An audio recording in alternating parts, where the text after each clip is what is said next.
আসসালামু আলাইকুম। শীত আসলে হাঁস খাওয়া মানে এটা একদম কম্পালসারি হয়ে গেছে। আর দেখেন আমার হাঁসটা অনেক তেল উঠছে আর একদম মাখা মাখা করে ভুনা করছি। আর আজকে আমরা হাঁসের মাংসটা খাবো খিচুড়ি দিয়ে, ভেজিটেবল খিচুড়ি, সাথে ডিম আছে আর হাঁসের মাংস। বাস, হেভি মজাদার একটা খাবার। এই যে এটা হলো একটা হাঁস, তা হাঁসটাকে আমি ধুয়ে এরপর একটু লেবু দিয়ে মাখাই, আবার ভালো করে গরম পানি দিয়ে ধুয়ে নিব, কারণ হাঁসের যে একটা এক্সট্রা গন্ধ আছে ওই গন্ধটা লেবু দিয়ে মাখাই রাখলে গন্ধটা চলে যায়। তা আমি ভালো করে 2-3 বার করে ধুয়ে নিছি। এখন একটা প্যানে তেল আর পেঁয়াজ দিয়ে দিচ্ছি,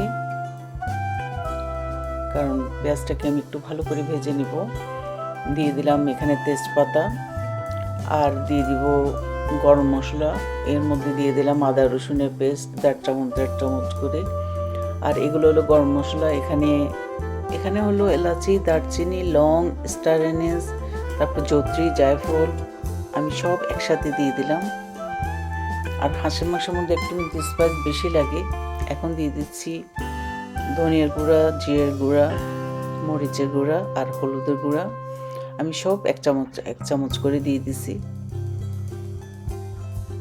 এখন দিয়ে দিচ্ছি এটা গরম মশলা। সব কিছু দিয়ে আমি ভালো করে এটা কষাই নিব। এই 2-4 মিনিট কষানোর পর একদম যখন তেলটা উপরে উঠে আসবে তখন আমি হাঁসটাকে ভালো করে ধুয়ে পানি ঝরাই নিছি। এখন আমি হাঁসটা এখানে পুরোটা দিয়ে দিব।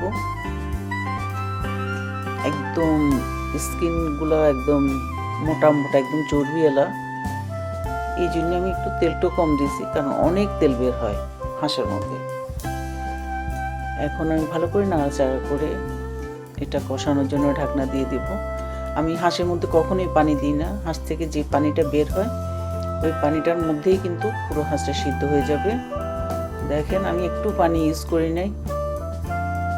হাঁস থেকে যেটা বের হয়েছে এটার মধ্যে পুরো হাঁসটা একদম ভালোভাবে সিদ্ধ হয়ে এই যে উপরে তেল উঠে আসছে।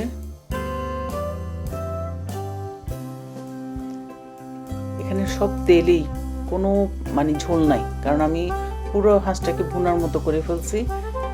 জাস্ট তেলগুলো রয়ে গেছে।